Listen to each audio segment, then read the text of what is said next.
Inaction আছে, তারা কাজ করছে এটা মনে হয় না।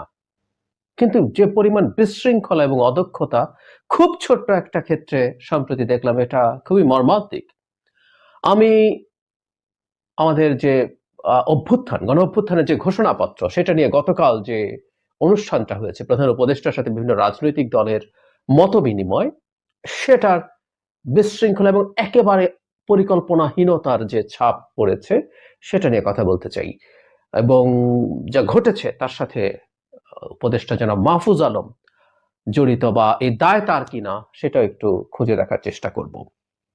আমরা জানি, একটু ব্যাকগ্রাউন্ডটা বলে নেওয়া ভালো। সেটা হচ্ছে 31 ডিসেম্বর হঠাৎ করে ঘটা করে বৈষম্য বিরোধী ছাত্র আন্দোলন এবং জাতীয় নাগরিক কমিটির গুরুত্বপূর্ণ লোকজন ফেসবুকে স্ট্যাটাস দিতে শুরু করলেন যে তারা কিছু একটা করতে যাচ্ছেন। পরে 31 ডিসেম্বর তারা এই গণ অভ্যুত্থানের ঘোষণাপত্র, তারা তখন জুলাই বিপ্লবের ঘোষণাপত্র বলছিলেন, তারা ঘোষণা করবেন এবং 72 সালের সংবিধানকে তারা বাতিল করবেন, কবর দেবেন, এরকম নানান কিছু। এবং এটা, এই উৎসাহটা এমন পর্যায়ে গেছে যেটা সঠিক হয়েছে বলে আমি মনে করি না। সেটা হচ্ছে একজন উপদেষ্টা, আমি ভুল না করে এটা আসিফ মাহমুদ, তিনিও একই ধরনের স্টেটাস দিয়েছেন। সরকারে বসে তিনি এটা করতে পারেন কিনা, কারণ দুটো সংগঠনও তার ডাক দিচ্ছে, এই প্রশ্ন আছে। কারণ এই সরকারটা কোনো দলীয় সরকার না, কিন্তু তারা এগুলো করেছেন। পরবর্তীতে সরকার সেটা করতে দিল না এবং সরকার দাবি করলেন যে তারা নিজেরা এটা করবেন এবং রাইটলি তারা বলেছেন পরে তারা আসলে ফ্যাসিলিটেট করবেন, সবাইকে নিয়ে একসাথে করতে চান। আমি গতকাল আমাদের প্রধান উপদেষ্টা, এই যে সর্বদলীয় বৈঠক হয়েছে এটা নিয়ে কেন বলছি এটা একটা ডিজাস্টার হয়েছে এবং আমি একেবারেই আশাবাদী নই এই ঘোষণাপত্র আরো ঠিকঠাক মতো হবে, সেই কথায় পরে আসছি। তো প্রধান উপদেষ্টা তার স্পিচে এই প্রেক্ষাপটটা বলেছেন, এই যে ঘোষণাপত্রটা পাঠ করা হবে, সেই প্রোগ্রামে প্রধান উপদেষ্টাকে ডাকা হয়েছিল, তখন তিনি জানতে চেয়েছিলেন এবং জানার সাথে সাথে উনি খুবই চমৎকারভাবে রাইটলি উনি মনে করেছেন যে এভাবে তো এটা হতে পারে না। এবং এই হওয়া নিয়ে তার বক্তব্য ছিল, সেটা হচ্ছে এই ঘোষণাপত্র 5 আগস্টে যেভাবে হওয়ার কথা ছিল সেভাবেই হতে হবে। অর্থাৎ আমরা সবাই যখন ঐক্যবদ্ধভাবে কাজটা করেছি, সেই ঐক্যবদ্ধভাবেই কাজটা করতে হবে। সুতরাং সব দল মত যারা শেখ হাসিনার বিরুদ্ধে লড়াইয়ে ছিল তাদেরকে নিয়ে তিনি কাজটা করাটাকেই সঠিক বলে মনে করেন। এবং আই রিপিট, উনি স্পষ্টভাবে বলেছেন যদি ঐক্যমত্য না হয় তাহলে দরকার হয়ে ঘোষণাপত্র হবে না। আমি শতভাগ একমত তার সাথে। কোন একটা খণ্ডিত কিছু অংশ, কারণ এই ঘোষণাপত্র দেওয়ানোর জন্য একটা তীব্র চেষ্টা আছে একটা অংশের মানুষ, বা অংশ বললে বড় বলা হয়, কয়েকজন মানুষের খুব সিরিয়াস চেষ্টা আছে এবং তাদের মতো করে প্রধান উপদেষ্টা যেভাবে করতে চাইছেন বা সরকার এখন যেভাবে করতে চাইছে, আমি এটাকে একটা সঠিক পথ বলে মনে করি। এখানে সংবিধান বাতিল টাতিলের প্রশ্ন না, প্রশ্নটা হচ্ছে জরুরি যেটা, সেটা হচ্ছে আমাদের এই যে ঘটনাগুলো ঘটলো, সত্যিকার অর্থেই এটা একটা অভাবনীয় ঘটনা ঘটেছে। এই ঘটনাগুলো এবং আমাদের 71 পর যেহেতু আমাদের প্রক্লেমেশন ছিল না, সেটা এর মধ্যে আমাদের একটা রাজনৈতিক জার্নি আছে এবং অবশ্যই 24 খুব সিগনিফিক্যান্ট একটা লড়াই। সেই লড়াইটার একটা ঘোষণাপত্র থাকা দরকার, কিন্তু এটা না থাকলেই সরকার অবৈধ টাইপের আলাপ আছে, এগুলো নিয়েও কথা বলবো। এগুলো একেবারেই বাজে কথা, কিন্তু এই কথাগুলো বলা হচ্ছে। যাই হোক, গতকাল যেভাবে এই সমাবেশ করার চেষ্টা করা হয়েছে, মানে সভা করার চেষ্টা করা হয়েছে রাজনৈতিক দলগুলোকে নিয়ে, নানা রকম আনসার্টেনিটি। সারাদিন দেখলাম যে বিএনপি সম্ভবত যাচ্ছে না, শেষ পর্যন্ত জনাব সালাউদ্দিন আহমেদ গেলেন, অন্যান্য দল জামায়াত গেল, বৈষম্য বিরোধী ছাত্র আন্দোলন, নাগরিক কমিটি তারা গেছেন, গণতন্ত্র মঞ্চের প্রতিনিধি আমি জোনায়েদ সাকিকে দেখলাম সেখানে, ইসলামিস্ট দলগুলোরও অনেকে গেছেন। তো এরকম সবাই যখন গেছেন, গণ অধিকার পরিষদের নুরুল হক নূরকে দেখেছি, রাশেদকে দেখেছি, তো মোটামুটি আমাদের এখানে শেখ হাসিনা বিরোধী লড়াইয়ে যারা ছিলেন প্রায় সবাই এই এই অনুষ্ঠানে গেছেন। কিন্তু একটা অর্থহীন অনুষ্ঠান, কিন্তু এই অনুষ্ঠানকে কেন্দ্র করে যা ঘটেছে সেটা খুব হাস্যকর। মানে একটা লিস্ট অ্যারেঞ্জমেন্ট কেউ করতে পারে বা পারে না, এবং মানুষকে হিউমিলিয়েট করা, আমি এটাকেই সবচেয়ে বেশি আপত্তি করি এবং এটা অত্যন্ত অফেন্সিভ। এবং এর সাথে যদি যেন মাহফুজ আলম জড়িত থাকেন, এটার দায় তাকে নিতে হবে। মাহফুজ আলমের কথা কেন বলছি, এই প্রোগ্রামে দাওয়াত দেওয়া হয়েছে, মানে আগের দিন পর্যন্ত প্রায় সব দল দাওয়াত পায়নি এবং আগের দিন তারা বেশ রাতে বা মানে গতকাল সকালে অনেকেই একটা মেসেজে দাওয়াত পেয়েছেন এবং সেটা জনাব মাহফুজ আলমের ফোন থেকে গেছে, এটাই নিউজ হিসাবে আমাদের সামনে এসছে এবং সেটা নিয়ে উষ্মা প্রকাশ করেছেন এই বৈঠকে অনেকেই। এটাও আমরা নিশ্চয়ই জেনেছি, তার মানে এটা সঠিক কথা। মানে এইরকম একটা জাতীয় প্রোগ্রামে একটা টেক্সট মেসেজ করে হোয়াটসঅ্যাপে ইনভাইট করা হয়, এর চাইতেও বিভৎস ঘটনা ঘটেছে। আমি এটাকে বিভৎস শব্দটা ব্যবহার করছি, সিপিবির সাথে যা হয়েছে, মানে বাম গণতান্ত্রিক জোটের সাথে যা হয়েছে। সিপিবির রাজনীতি অনেকেই পছন্দ করেন না, না করতে পারেন, এবং সিপিবির সাথে কেউ কেউ শেখ হাসিনার আওয়ামী লীগের সাথে এক ধরনের ট্যাগ করার চেষ্টা করে। যদিও আমি অন্তত গত বেশ কয়েক বছরে দেখেছি সিপিবি খুব স্পষ্টভাবে, তারা তো নির্বাচনে যায়নি শেখ হাসিনার অধীনে এবং তারা তত্ত্বাবধায়ক ছাড়া কোনো নির্বাচন হবে না এই ধরনের আলাপ, বিশেষ করে সিপিবির সাধারণ সম্পাদক জনাব রুহিন হোসেন প্রিন্সের সাথে আমি অনেকগুলো টকশো করেছি। আমরা একই টকশোতে বসে আমি তার এই ধরনের অবস্থান শেখ হাসিনার আমলের আগে অনেক দেখছি। তারপরও তাদের কিছু যৌক্তিক সমালোচনা আমরা যে কেউ করতে পারি, কিন্তু একটা উদ্ভট কাণ্ড ঘটেছিল, আজকে এটার সাথে মনে হয় রিলেটেড হবে। কতগুলো রাজনৈতিক দলের কর্মকাণ্ড নিষিদ্ধ চেয়ে হাইকোর্টে রিট করা হয়েছিল ছাত্রদের পক্ষ থেকে অভ্যুত্থানের কিছুদিন পরই। এর মধ্যে বাসদ, সিপিবি এরাও ছিলেন, মানে তারা এদেরও রাজনৈতিক কর্মকাণ্ড নিষিদ্ধ হওয়া উচিত বলে মনে করেছিলেন। মানে পরে তারা বলেছেন তাদের জায়গা থেকে এটা ভুল হয়েছে, কিন্তু এই ভুল হওয়ার কোনো কারণ আসলে আমি আজও খুঁজে পাইনি। এই ভুল কিভাবে হয়, এই নাম কিভাবে সেখানে অন্তর্ভুক্ত হয়। যাই হোক, এই অনুষ্ঠানের শেষ পর্যন্ত ঘটনাচক্রে গতকাল অনুষ্ঠান হয়েছে, তার আগের দিন রুহির হোসেন প্রিন্সের সাথে আমি একটা টক শোতে ছিলাম এবং সেখানে আমি জেনে খুব অবাক হয়েছিলাম তারা দাওয়াত পাননি এই অনুষ্ঠানে। তখন ফান করে বলছেন আপনারা তো নিষিদ্ধই হয়ে যেতে পারতেন। যাই হোক, ওনারা দাওয়াত পেয়েছেন, কিন্তু এই দাওয়াত যেটা হয়েছে এটা একটা ফাজলামো হয়েছে। আমি ফাজলামো শব্দটা কনসাসলি ব্যবহার করছি।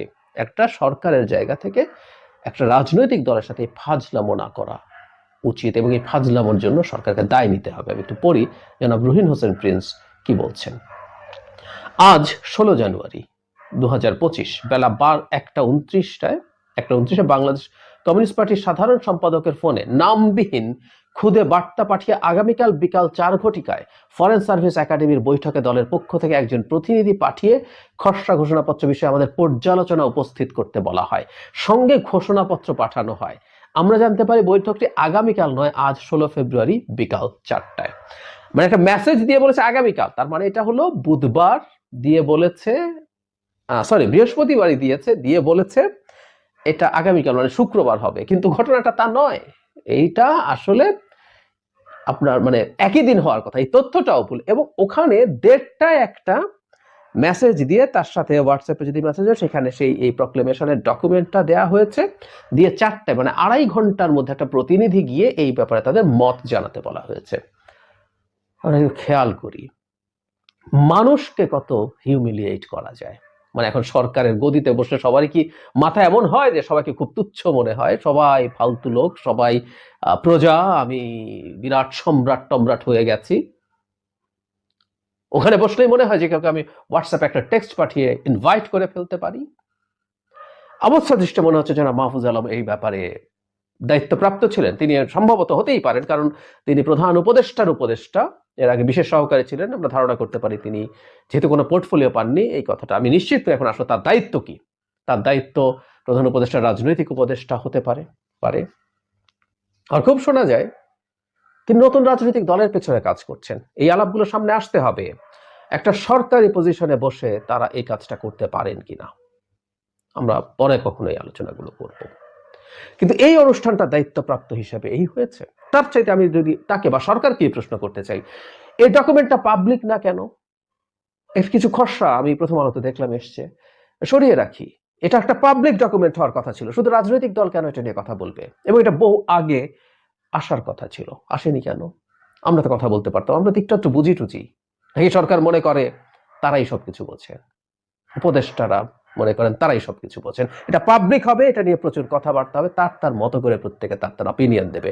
এই গণ অভ্যুত্থান শুধু রাজনৈতিক দল করে, এটা একটা গণ অভ্যুত্থান, এটা 90 না। এরশাদ পতনের সাথে এই মুভমেন্টের একটা মূলগত পার্থক্য আছে। এরশাদ পতনটা গণ অভ্যুত্থান ছিল বলে আমি মনে করি না। জনগণ শেষে এসে প্রায় বিজয় নিশ্চিত হওয়ার পর নেমেছে।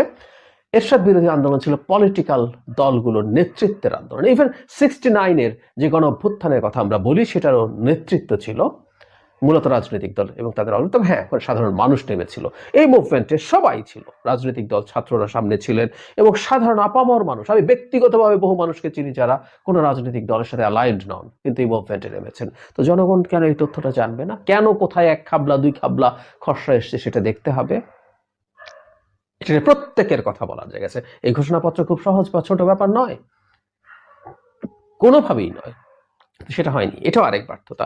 আর আজকে বৈঠকের পর আমরা বহু জায়গা থেকে বহু রকম অপিনিয়ন দেখলাম। বিএনপি এত পরে কেন হবে সেই প্রশ্ন যারা সালাউদ্দিন আহমেদ করছেন, জামায়াতের পক্ষ থেকেও, হ্যাঁ বিএনপির এরপর বলছে হ্যাঁ তারা একসাথে কাজ করবেন, জামায়াতও তাই বলেছে।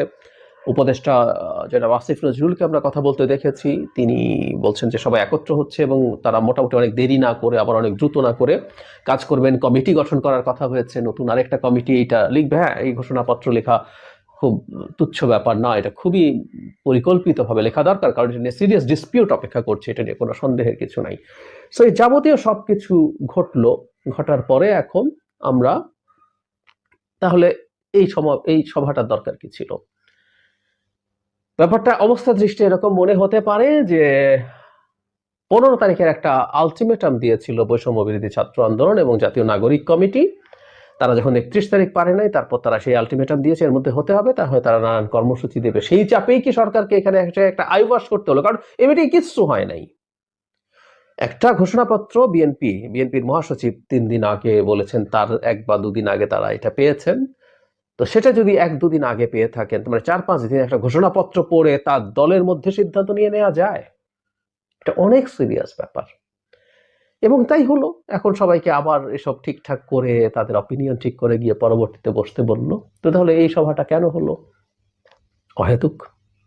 যদিও আমরা বলতে পারি রাজনৈতিক দলগুলোর সাথে প্রধান উপদেষ্টার যোগাযোগ বা ইন্টারাকশন সামনাসামনি যে কোনো বাহানাই হোক, সেটার একটা পজিটিভ দিক আছে। প্রধান উপদেষ্টা নিজেও বলেছেন যে মাঝে মাঝে আমি একা ফিল করি, কিন্তু এই ধরনের প্রোগ্রাম যখন হয়, আপনারা যখন আসেন, তখন আমি ভালো বোধ করি যে আমি একা নই, আমরা সবাই একসাথে আছি, একতাই আমাদের শক্তি, যেভাবে উনি বলেন আর কি সবসময়।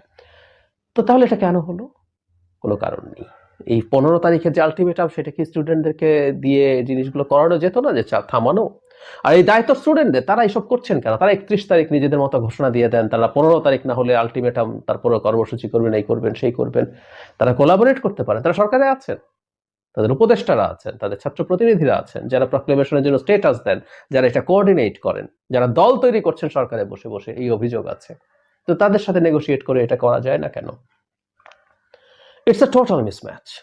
মানে আমি বলবো যে এটা এত বাজে রকম ম্যানেজমেন্ট হয়েছে, এটা বাজে রকম ভাবে অদক্ষতা, অক্ষমতা, এবং সবচেয়ে জরুরি কথা, শুধু আমি সিপিবির কথা বলছি না, অন্যান্য অনেক দলকে আগের দিন রাতে দাওয়াত দেওয়া হয়েছে, 3-4 দিন সময় দিয়ে বলছে এটা পড়ে আসেন, এসে আপনার অপিনিয়ন বলেন। এগুলো হিউমিলিয়েট করা, মানে সরকারের কিছু মানুষ অন্তত নিজেদেরকে অনেক কিছু মনে করা শুরু করেছেন।